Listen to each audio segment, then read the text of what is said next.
OBC को असल में आरक्षण प्रतिनिधित्व मिलना शुरू हुआ है उसी दिन से अन्याय शुरू हो गया है। में ओबीसी को रिजर्वेशन मिलता है, विधानसभा लोकसभा में कहीं नहीं मिलता। तो ये रिजर्वेशन की प्रक्रिया कैसे है, ये होता कैसे है, सबसे पहले हमको ये समझने की आवश्यकता। 10% है या 5% है तो वहां पर ओबीसी को 40% आरक्षण हो जाएगा। जैसे मैं उदाहरण के तौर पर बताता हूँ, भिंड जिला, जो नई सरकार है अभी बीजेपी की, उसने एक बड़ी चालाकी से एक अध्यादेश लेके आए बीच में। उन्होंने कहा, जो उसमें उन्होंने अलग से पॉइंट जोड़ दिया कि 1 वर्ष तक जहां पर परिसीमन हुआ है वहां पर चुनाव नहीं होते हैं तो वहां का परिसीमन और आरक्षण शून्य माना जाएगा। साथियों नमस्कार, कैसे हैं आप लोग। आज एक महत्वपूर्ण बिंदु पर हम लोग चर्चा करने जा रहे हैं कि ओबीसी के साथ अन्याय कब तक। जब से ओबीसी को असल में आरक्षण प्रतिनिधित्व मिलना शुरू हुआ है उसी दिन से अन्याय शुरू हो गया है। अभी आपने देखा होगा कि कल किस तरीके से सुप्रीम कोर्ट में हमारे खिलाफ मांगने गए थे रोटेशन, लेकिन हाथ में पकड़ा दिया कटोरा कि आप जाओ, खाली हाथ जाओ और जाके जो आपका था वो भी आपसे वापस ले लेते हैं। आपकी हिम्मत कैसे हुई सुप्रीम कोर्ट में आने की। सभी साथी लोग जुड़ जाएं, उसके बाद अपन इस चीज पे पिपल साहब बढ़िया, तेजराम जी नमस्कार, क्या डिस्कस करेंगे, उस पर चर्चा करेंगे। सबसे पहले तो हम ये समझे हैं कि हमको जो देखो पंचायत चुनाव में ही जो त्रिस्तरीय पंचायत चुनाव होता है और नगर निगम पंचायत होता है उसी में ओबीसी को रिजर्वेशन मिलता है, विधानसभा लोकसभा में कहीं नहीं मिलता।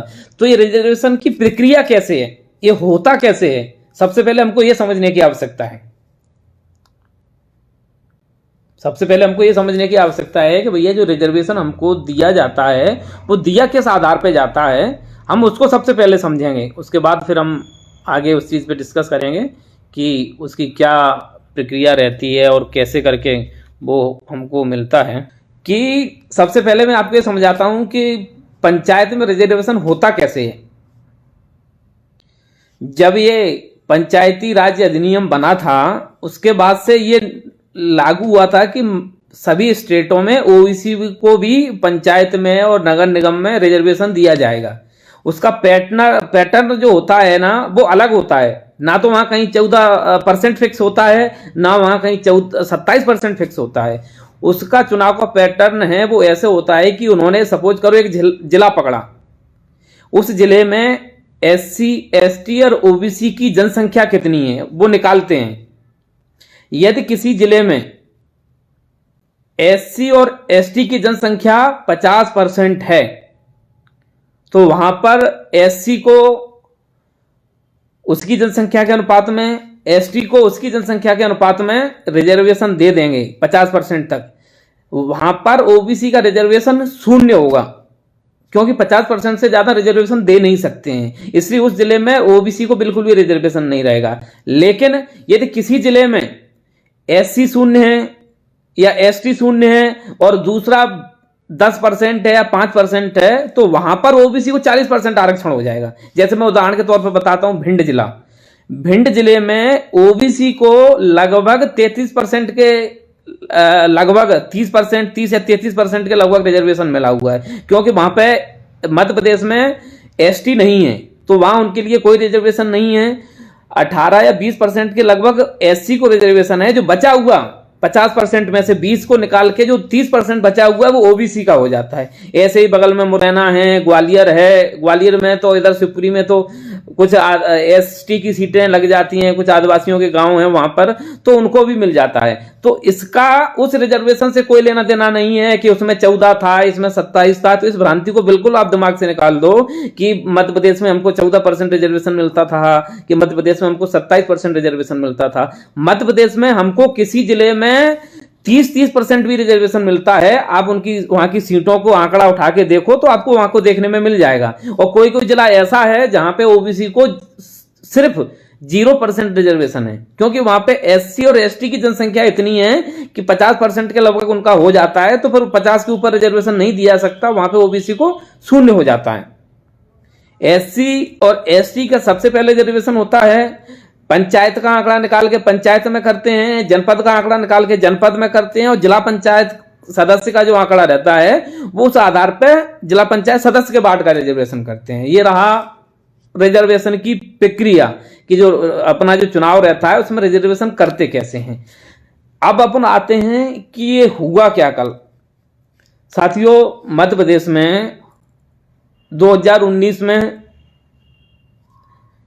दोबारा से परिसीमन हुआ और नए तरीके से रिजर्वेशन हुआ। उसके बाद 1 साल तक चुनाव नहीं हुए।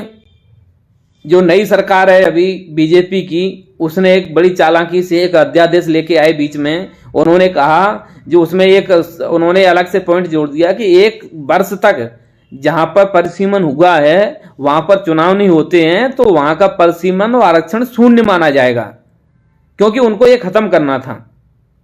तो उन्होंने उसको शून्य कर दिया और 2014 की स्थिति में इस रिजर्वेशन को पहुंचा दिया। तो मध्य प्रदेश से बहुत सारे पिटिशनर थे, जनप्रतिनिधि थे, जिला पंचायत अध्यक्ष थे, सदस्य थे, कुछ सामाजिक प्रतिनिधि थे, कुछ और पॉलिटिकल लोग थे। उन लोगों ने हाई कोर्ट में ग्वालियर बेंच में सबसे पहले लगाया कि ये चुनाव जो हो रहा है वो गलत तरीके से हो रहा है। आप भले ही हमको 14 के आधार पर या 19 के आधार पर नहीं करा सकते तो दोबारा से आप रोटेशन करा लीजिए और हमको नए तरीके से रिजर्वेशन करा के हमारा चुनाव करा दीजिए। लेकिन ग्वालियर बेंच ने ये कह दिया है कि नहीं, जो चुनाव हो रहा है वो सही हो रहा है, उसी आधार पर होगा, और आगे की डेट दे दी। उसके बाद सभी लोग जबलपुर गए डबल बेंच में।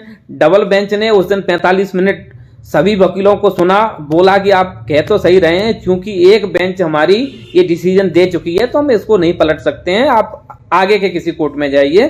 तो उसके बाद सुप्रीम कोर्ट में गए। जब सुप्रीम कोर्ट में 3 दिन लगातार हमको तारीख पे तारीख मिलती रही, उसके बाद जब तीसरे या चौथे दिन जब सुनवाई हुई तो उन्होंने कहा जब इसकी सुनवाई हाई कोर्ट में चल रही है तो हमारे पास क्यों आए। सबसे पहले आप हाई कोर्ट में जाइए, वो एक चीज को 2 जगह नहीं सुना जा सकता।